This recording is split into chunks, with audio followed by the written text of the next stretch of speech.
traveling around the country talking to the radio announcers, the church people and the street people, telling them that God has smiled on me. God has smiled on you if you got breath in your body, if he woke you up this morning and started you on your way. But I want to tell you some stories of people that God smiled on. We know the story of Dr. Martin Luther King, how he started way back in Montgomery, Alabama in 1955, trying just to get dignity, trying to get respect. And he went all the way to the mountaintop. But he didn't forget about the brothers in the valley. He didn't forget about those trapped in the alley. And I hear Brother Martin King saying, God has smiled on me. He's been good to me. Let me tell you, God has smiled on me. It's been so good to me. Then I see as Dr. King went on, another man stepping to the forefront by the name of John F. Kennedy, who rose up and said, let's not stand back. Let's not wait for a handout. Let's wait for a way out. He said, ask not what your country can do for you, but what you can do for your country. He said, don't us gravel and don't us moan, because God done smile on us. Let me say it. God has smiled on me. He has set me free. Let me say it. God has smiled on me. One more time. I want to say it real slow. I'll say God has smiled on me. He has set me free. Pick it up. God has smiled on me. He's been good. Then I went on by backstage at the Apollo Theater and I saw a man come out. They call him the King of Soul, James Brown. And James Brown said, Reverend, don't you worry. I started out as a shoe shine boy. I started out as a convict. I started out uneducated. But I learned to sing my song. And I sung it all over the world. I told him it was a man's world. I told him about the big payback. I told him Papa got a brand new bag. And all over the world, they can hear my voice. But Reverend, don't you frown. Don't you bow your head. Tell him what you told me, Brother Brown. I said, now God has smiled on me. He has set me free. Yeah. Oh, yeah. I want to scream, y'all. I want to scream, y'all. God has smiled on me. He has set me free.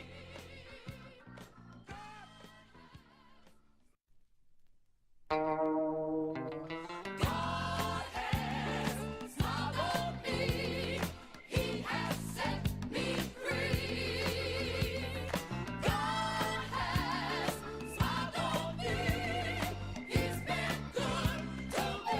Let me tell you, God has smiled on me. He has set me free. God has smiled on me. He's so good to me. Let me tell you, God has everybody, sometimes, He has set God about it. I feel so good. Oh yeah. One more time. Yeah. Every day of my life, I feel it. It gives me strength and energy. Helps me to sing. He's been good to me. Oh yeah. This is Reverend Al Sharpton of Brooklyn, New York. I've been traveling around the country talking to the radio announcers, the church people and the street people, telling them that God has smiled on me. God has smiled on you if you got breath in your body, if he woke you up this morning and started you on your way. But I want to tell you some stories of people that God smiled on. We know the story of Dr. Martin Luther King, how he started way back in Montgomery, Alabama in 1955, trying just to get dignity, trying to get respect. And he went all the way to the mountaintop. But he didn't forget about the brothers in the valley. He didn't forget about those trapped in the alley. And I hear Brother Martin King saying, God has smiled on me.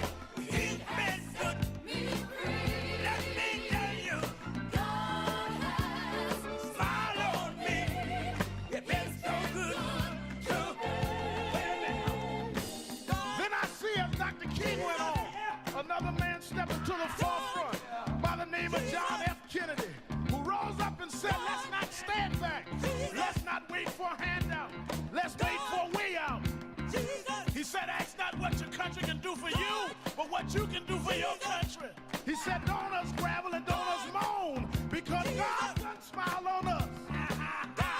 Let me say it. God has smiled on me.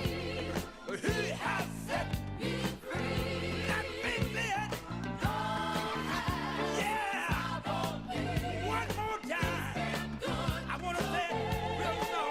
I'll say God has smiled on me. He has set me free. Pick it up. God has smiled on me.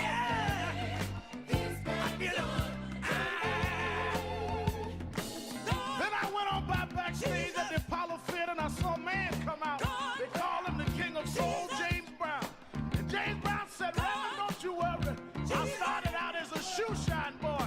I started out as a convict. I started out uneducated. But I learned to sing my song. And I sung it all over the world.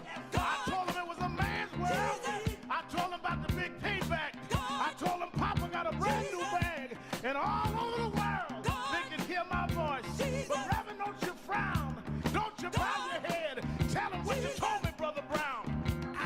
God has smiled on me. He has set me free. Yeah. Oh, yeah. I want to scream, y'all. I want to scream, y'all. God has smiled on me. He has set me free.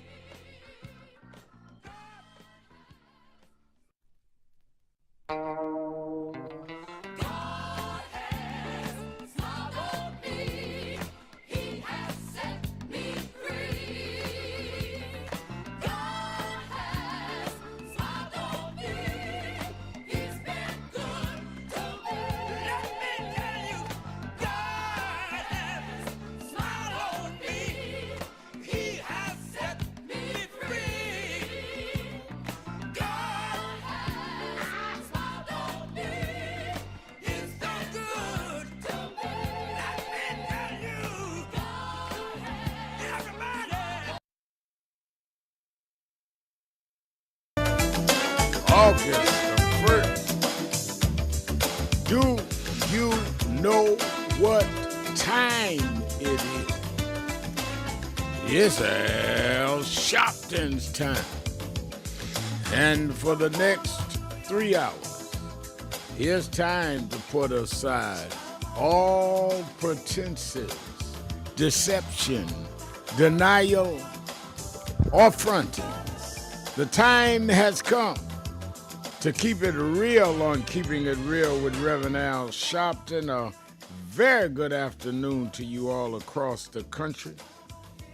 Good morning to our West Coast listeners, and welcome to those listening on Sirius XM, Channel 126, The Urban View, where talk empowers and becomes action.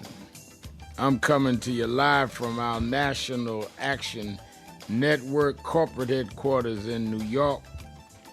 And for the next 3 hours, it is Exhale Friday. On Fridays, we just open up the phones and let you express yourself on whatever is on in your heart, whatever's on your minds. All you have to do is call us at 1-877-532-5797. Now, I want y'all to pay attention to this.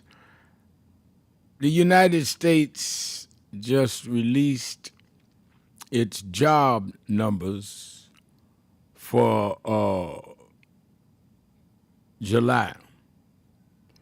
Non-farm payroll growth totaled 73,000 for July, above the June total of 14,000, but below even the meager Dow Jones estimate for a gain of 100,000. So all of you run around saying that Trump is good for the economy, they fell well below in July what was predicted. Now, I want y'all to get this. Among major work groups, the unemployment rate for whites was 3.7%. For blacks was 7.2%. And for Hispanics, 5.0%, which means that blacks are more than doubly unemployed to whites in July. Now, I was on Morning Joe the last hour this morning, and I asked the question, and maybe somebody out there can tell me. Trump said to black folks that he was deporting a lot of people to Mexico and to Central America because they were taking black jobs. Blacks knew they were taking black jobs.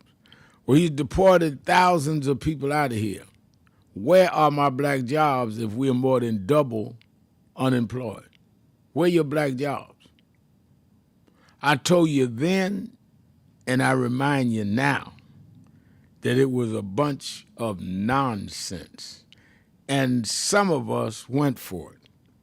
How do you come in office closing down DEI, diversity, equity, and inclusion, which means corporations no longer had to report their black employees. They never had a goal of making sure they had diversity. And they never had to deal with black businesses or other businesses because there was no mandate. How do you think that was going to create more jobs? Unemployment went up.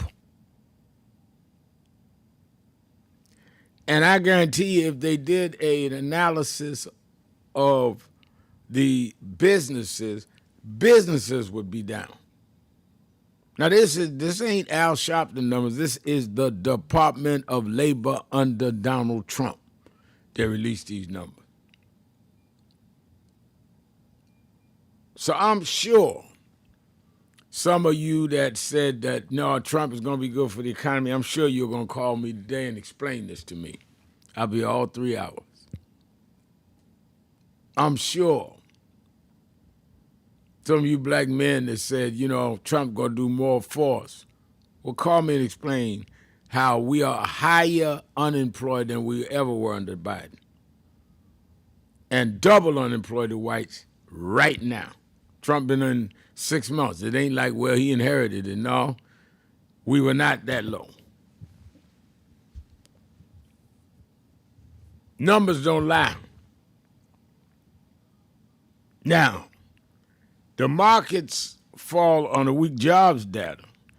The job report signals economic strain. The U.S. economy showed fresh signs of weakness with the 73,000 jobs, that's all. Then you go into now the global tariffs, where he's escalated the trade war, hitting dozens of countries. Switzerland, 39%. Syria and Myanmar, 40 to 41%. India, he's hitting with a 25% tariff, and the head of India, Modi, is supposed to be his boy, his man. They good friends. He hit him with 25% tariff. 40% penalty was also imposed on Chinese goods, which means that all of the products coming from those countries that I just named are going to cost more. So we're more unemployed. We're going to have more money we're going to have to spend as consumers. And Trump's good for the economy. Trump's good for business. We need to stop the migrants from coming in here because they're taking our jobs. Well, Trump done got rid of a lot of them. We're more unemployed now than before than he was in office. I hate to tell you I told you so, but I really don't hate to tell you, and I did tell you so.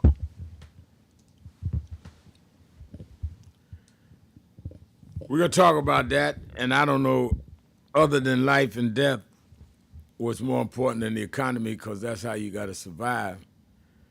Then Trump's friend over there in Israel refusing to deal with the humanitarian disgrace, debacle, the most immoral thing I've seen in a while. of young children starving to death in the Gaza because they're blocking food. It's not like food's not available for them.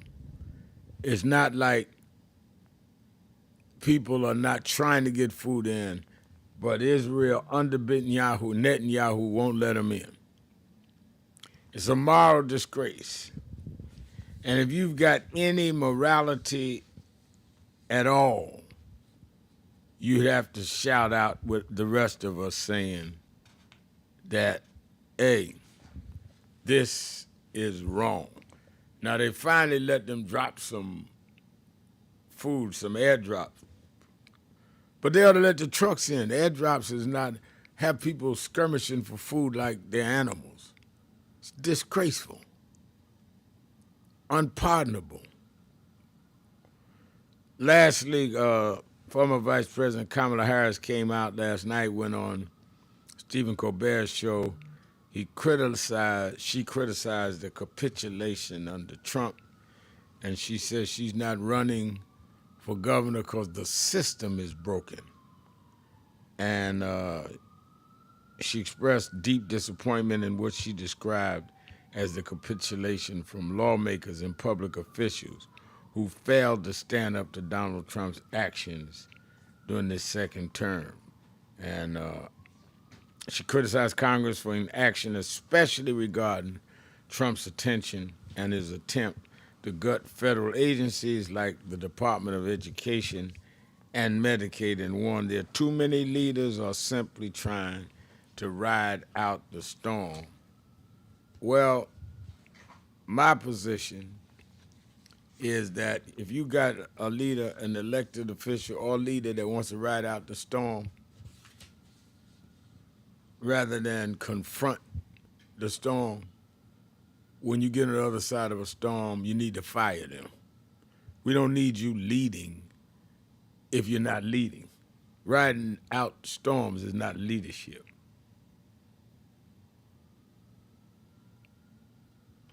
And they've already started speculation on whether or not Harris is not running for governor of California because she wants to run for president again.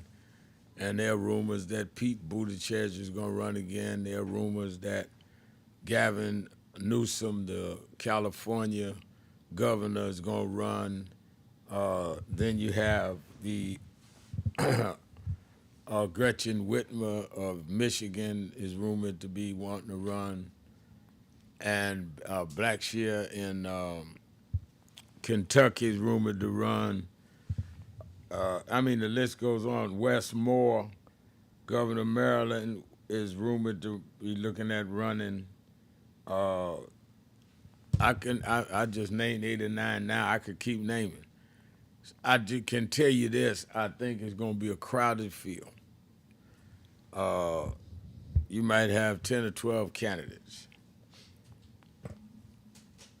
Right now, who do you want to run? Whoever could beat whoever Trump runs, because Trump can't run again. I don't care how much he tells y'all he may get a third term. That ain't going to happen. That's not going to happen. And I remind everybody, by the way, he's 79 now. He'll be 83 when the next election comes. So all of y'all that said Biden was too old, I know y'all ain't going to stand up and try to tell me Trump should get a third term when he's half out of it now. All right. Let's take... we can keep going if you want, Rev. Let's take calls at 1-877-532-5797, 1-877-532-5797, or you can give me a message on the message board. Shannock, is it Shannon K? Said, Reverend Al, you run. No, I ain't running again. That ain't in the card. Charles Vincent said, good afternoon, Reverend Al. Bruce Turner says, swagger don't pay bills. That's for sure. Y'all talk about he had swagger? Well, it sure don't pay your bills. Mayor Rodney Jones, Mayor Queensbridge Hauser, says Kamala can beat Vance, but I don't know if she's up for another round in this dirty game. I don't know. I've talked to her a couple of times since the election, and we'll see. Let's take it to break. We'll be right back. Sharpton, keeping it real. Be right back. Thanks, Rev.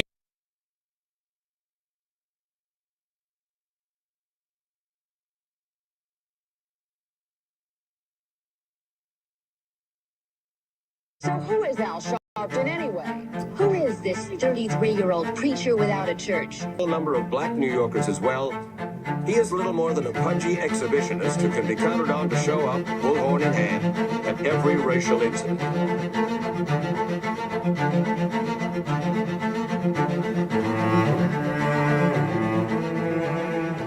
I often quote Mark Twain saying, the two most important moments in life is the moment you are born and the moment you find out why you were born. I had a very troubling conversation the other day that prompted me to do this little video. Young man that I've known a while came to me and he was crushed. I mean, really crushed, because people were criticizing his work. He's in the ministry, but he's also an actor. And he said he couldn't understand why people were jumping all over, criticizing him, trying to find scandalous and derogatory things about him.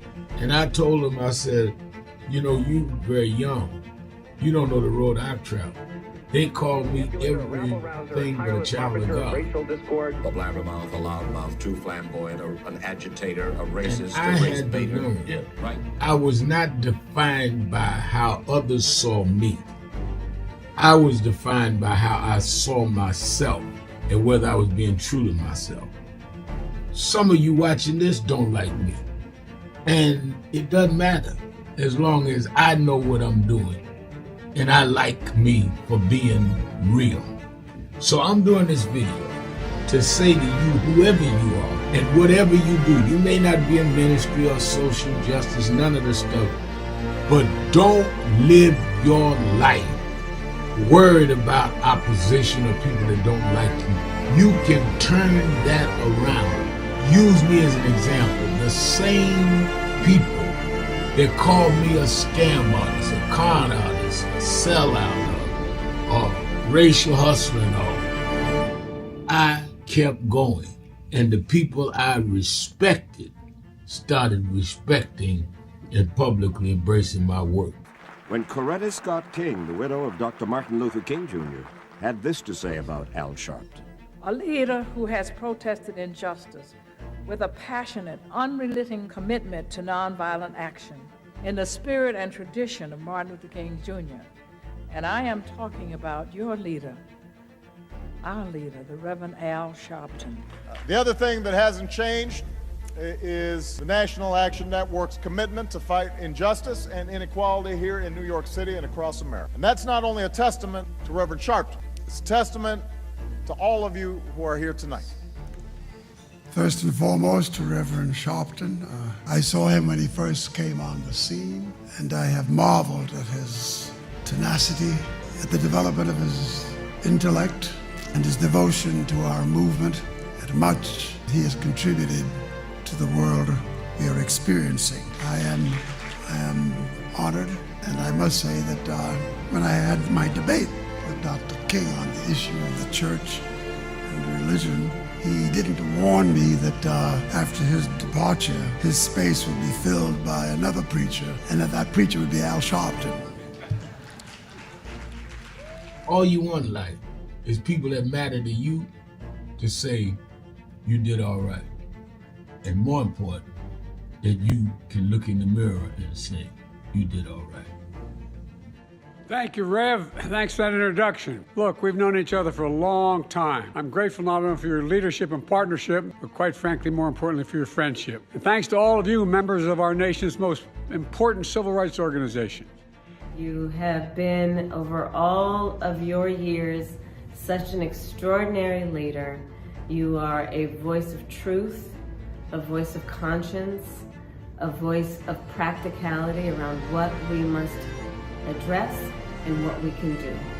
And I thank you so much for your friendship. I remember that most of the youth around Al's age, he was about 12, wanted to be like Connie Hawkins, a great basketball player, legend, or Earl the Pearl, or Clyde Frazier. Al wanted to be like Adam Powell, a powerful preacher with a social justice gospel. He was very close to, at that time, to Reverend William Augustus Jones, powerful preacher and social justice advocate, and Reverend Gardner Taylor stayed right down the street, and Bishop Washington, whose church he came from, and Reverend Sandy Ray. He wanted to be like these giant preachers. He wanted them to have the edge, however, of the King's social justice dimension. He wanted to be like them, now he's one of them.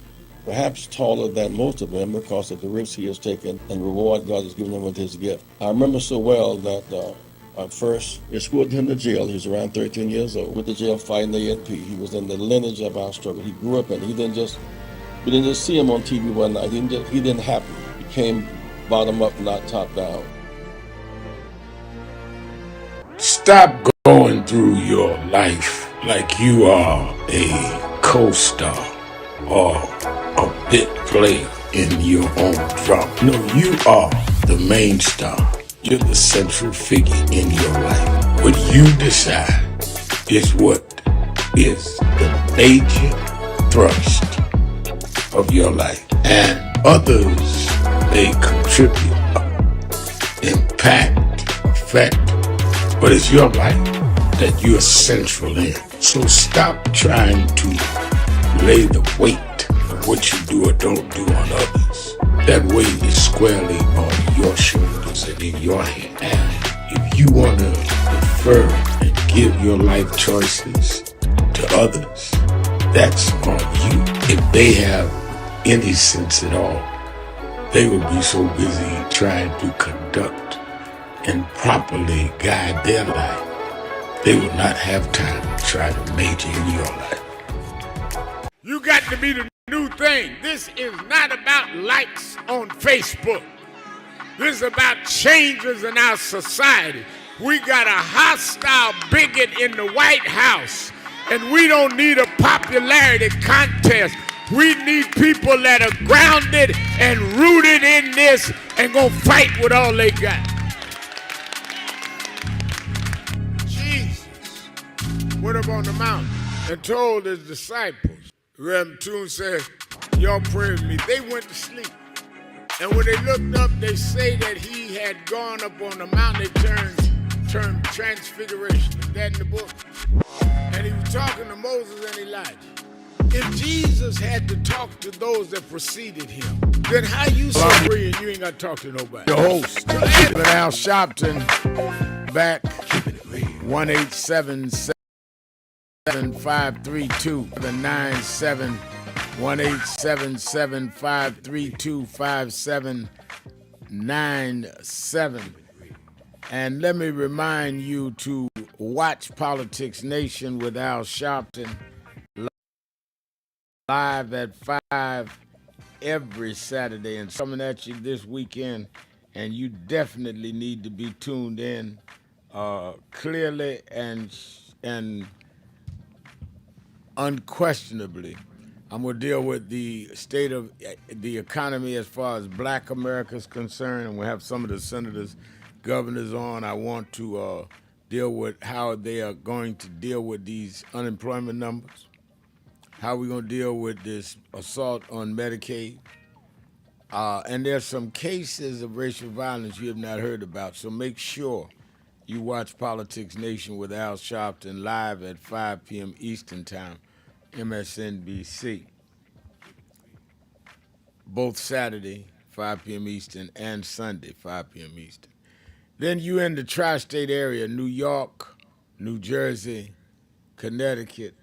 Meet me in the morning at the Saturday Action Rally. I'll be right there at the Saturday Action Rally keynoting tomorrow morning at 9 a.m. to 11 a.m. at the House of Justice in Harlem, 106 West 145th Street in the village of Harlem. Make sure you're there, 9 a.m. to 11. You that are not in the New York area, you can watch it live on Impact Television. And we are signing people up. People are coming on buses and trains and planes from all over the country. August 28th, anniversary of the March on Washington, we're marching on Wall Street because we want to say to the private sector, to the captains of industry, you got the tax cuts, and we got the tax bill, and we got the bill on no Medicaid, and we got the bill on no SNAP. There's not been a black-led march on Trump on all these issues. Been a lot of marches in these last 6 months, but not us. It's a black-led march where everybody's welcome, but we want to raise the racial contradictions of the day. So join Martin Luther King III and the King family and me, Reverend Al Sharpton, National Action Network. August 28th, we're going to start at the African Burial Ground and march from there to Wall Street, to the Bull on Wall Street. It's about a mile. And have our rally and say what happened to the dream Dr. King talked about this day in 1963. All right, and you that want more information or want to sign up, go to www.nationalactionnetwork.net, www.nationalactionnetwork.net, or you can call the toll-free number 1-877-626-4651, 1-877-626-4651. Let's go to the phones. Let me start with my dear friend in Chicago, the beloved Miss Eunice. Miss Eunice, you're keeping it real with Al Sharpton. Good afternoon, Rev. How are you today? I'm doing very well. How are you? I'm doing wonderful. You know, Rev, I was just thinking the Republicans have lost all moral principles to confirm a man like this Emo Bovey for a federal judge for a lifetime is beyond the pale, and he has no morals at all. So some of the things that came out, the confirmation here was disastrous. And I hope the media keeps the pressure on the Epstein case. There's something there, or else Trump would have released it by now. And he called the press name fake news, and he is a bully, and you have to call his bluff. And we had something great happening here in Illinois. Representative Dan Davis, a congressman, is stepping down, and he has named his successor, LaShawn Ford, who is a great lawmaker here in Illinois. And I say others have a right to run, but we need to come together at some point and see what the bigger picture is. And I hope they take that into consideration. And I tried to get Dominique with her famous self, and I couldn't get her, but give her greetings and love for me, and I'll talk to her at another time. I definitely tell her, though, and that'll mean a lot to her. Thank you for your call, as always. Sure. As always. Let's go to Patricia in Atlanta, Georgia. Patricia, you're exhaling on Exhale Friday. Hello, Reverend Al. Thank you for taking my call. Now, I'm looking at a headline news where in El Salvador, and I'm not sure if you're familiar with this, how they've adopted for, the reform to have their president, Boulay, to run indefinitely. Now, you and I know that we got to keep this in our frame of mind that I don't believe I'm the only one who believes that this administration, this president seemed like he would want to run indefinitely.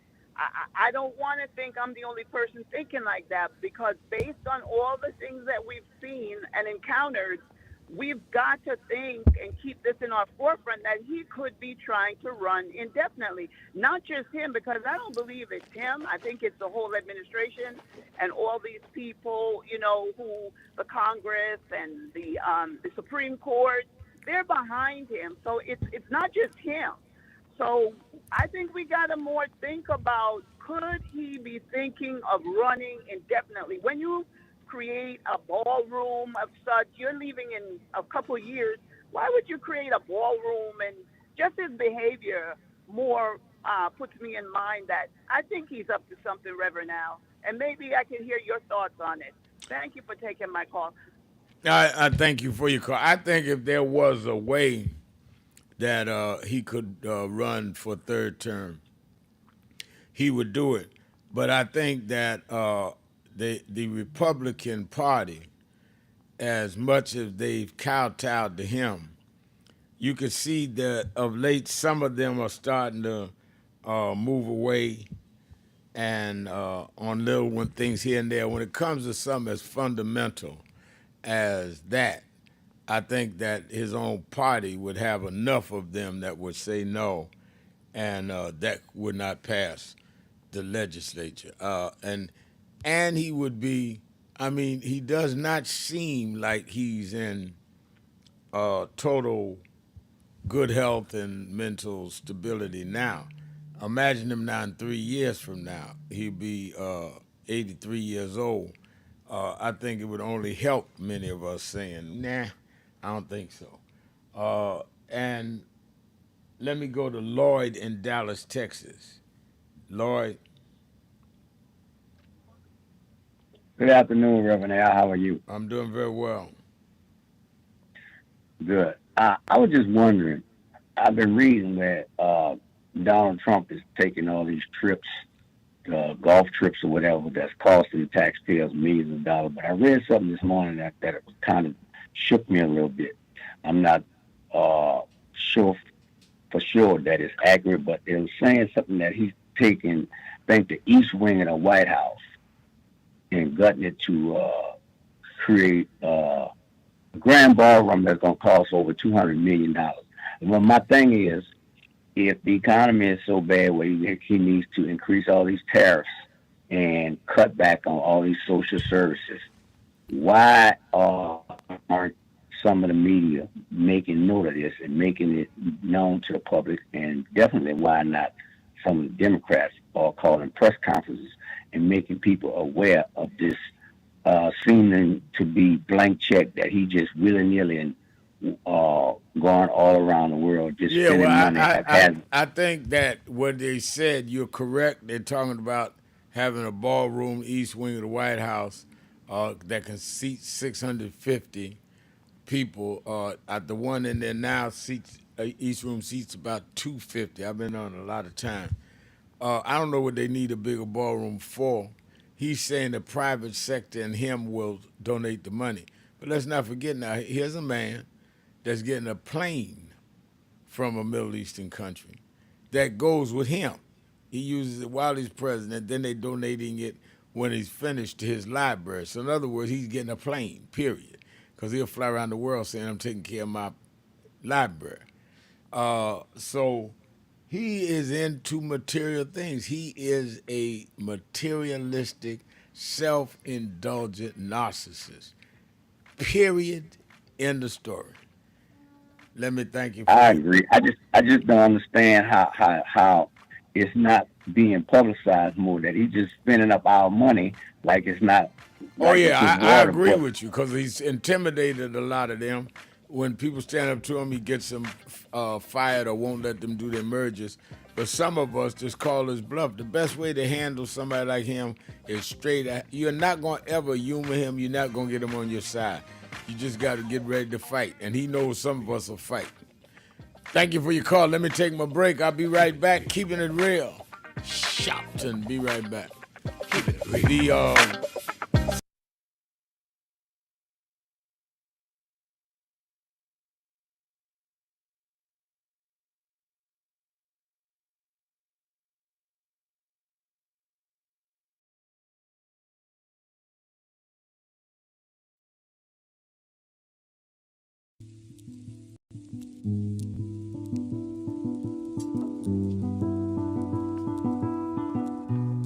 I had a thought this morning that I wanted to share with you about mentorship. I am able to do a lot of what I do because I had great mentors, but there are correct ways and incorrect ways to mentor people, in my opinion. I was mentored as a boy preacher by Bishop F.D. Washington, one of the great Pentecostal preachers of his time.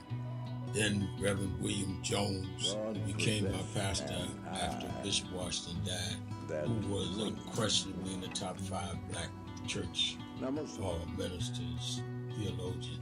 Reverend Jesse Jackson, who I started my activism under his leadership, he and Reverend Jones. And I learned politics directly as a youth director from Shirley Chisholm. So even though I didn't finish college, I had the most unique education in the world from being exposed to giants. But the one thing I learned is as I grew older and people started coming younger than me and wanted me to teach and mentor them, the magic of the mentors I had is they did not want me to be their clone. They wanted me to learn things from them and use my own gifts and talents in my own unique way and let me do things on my own, because they knew that if I flopped in some things, it would teach me for the other things. They'll come and help me once I was down, but they were not going to have me avoid being down. And they were not going to impose themselves on me. Why am I saying that? Because too many mentors want clones, and too many mentees want their mentors to put them on a pedestal. Oh, so-and-so didn't do this for me. Oh, so-and-so didn't open doors for me. If they got to open doors for you, it may mean that they knew you weren't ready to go through those doors. Their job is to prepare you. Your job is to develop your own skills, your own unique ways. And I don't care if it's my daughters, who both have come into their own, or anyone else. I'm not a talent agent. I did not form National Action Network to give people their step up. I formed it to fight for justice for everybody. If talented people get in, it's my job to invest and give them a platform. It's their job to get on the platform and perform and show their ability. Sitting with me today in the office as I talk about it is one of my mentees, Reverend Stephen Marshall. Now, Stephen, you just came around us when you were how old? 11 years old. 11 years old. You just turned 40 and now you're called to the ministry? Yes, sir. And what do you do in National Action Network? I help formulate policies, lead in various regions, but most importantly, I senior advisor to you on all things from social justice strategies, politics, intergovernmental affairs, you name it, community organizing, all of that stuff. And I could go through scores of others. My daughter started Huddle. They got Huddles now, which is for young people to meet once a week all over the country. I just saw the video from the Las Vegas National Action Network chapter. Now, when you decided to preach, did I ever tell you to become a preacher? Not one time. Who called you to preach? The Lord. All right. And did I say go to this school or that school? No, sir. Did I open this door, that door? Did I tell you be ready when the doors open? Always be ready and prepared. And that's what I'm saying. Get you some young people than you that you can help along the way. But don't be their talent agent. Their talent must speak for themselves. And anybody that grumbles with you about so-and-so didn't do something for them, maybe it's because they didn't feel you were ready, or that they felt if they did it, you wouldn't do it on your own. But we all don't live forever. I want the next generation to speak of me, of National Action Network, and others, the way I speak of Reverend Jones and Bishop Washington and Shirley Chisholm and Reverend Jackson. But I just don't want young people to feel that somebody ought to give them the reins of leadership or give them the reins of business or whatever it is you're in. You need to learn from their journey, get the pearls of wisdom from them, but don't have them do for you, because then it means you can't do it for yourself.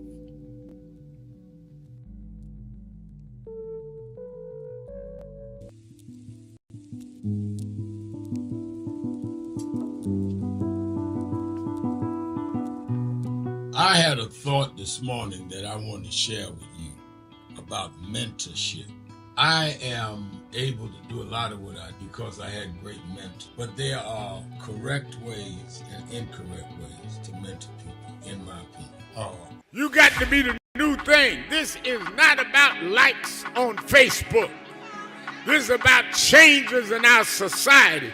We got a hostile bigot in the White House, and we don't need a popularity contest.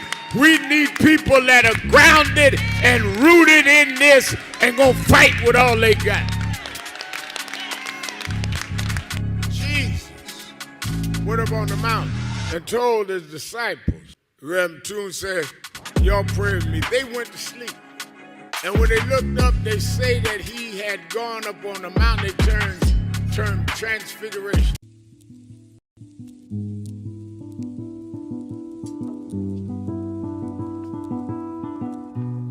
I had a thought this morning that I want to share with you about mentorship. I am able to do a lot of what I do because I had great mentors. But there are correct ways and incorrect ways to mentor people, in my opinion. I was mentored as a boy preacher by Bishop F.D. Washington, one of the great Pentecostal preachers of his time. Then Reverend William Jones, who became my pastor after Bishop Washington died, who was unquestionably in the top 5 black church ministers, theologians. Reverend Jesse Jackson, who I started my activism under his leadership, he and Reverend Jones. And I learned politics directly as a youth director from Shirley Chisholm. So even though I didn't finish college, I had the most unique education in the world from being exposed to giants. But the one thing I learned is as I grew older and people started coming younger than me and wanted me to teach and mentor them, the magic of the mentors I had is they did not want me to be their clone. They wanted me to learn things from them and use my own gifts and talent in my own unique way and let me do things on my own because they knew that if I fly, Yo, keeping it real. I'm your host, Reverend Al Sharpton, and we are back. 1-877-532-5797. 1-877-532-5797. Twitter.com. The Rev Al. Happiness Donuts says, but Captain Chaos controls the Supreme Court, and they can't they overturn amendments? I don't put nothing past these monsters. You know, I'm saying what the Congress won't do it, but I can't argue with Happiness Donuts. I guess I'm a wishful thinker, Happiness Donuts, but I can't discount what you're saying, because if they can go to the Supreme Court, the way this court has ruled, you just don't know what you don't know. But I'm going to just hold on and pray that I'm right. Let's go to the phones. Janet in Detroit, Michigan. Janet, you're keeping it real with Al Sharpton. You just lost Janet. Janet's not there. Let me go to Raj in Cleveland, Ohio. Raj, you're keeping it real with Al Sharpton. Hey, Reverend Al, thanks for taking my call. How you doing? I'm doing well. All right, thanks. So my allergies kicked in as soon as you took my call. But I was going to talk about the Trump in the third term. Well, I was listening to I think a state rep in not Jasmine Crockett, Rhonda Jones, Texas. I think she's a local. I guess she's a rep for that state, but down in Texas, and she was talking about how the government down there with what's his name, the governor Abbott, Governor Abbott. Yeah, Abbott. Yeah.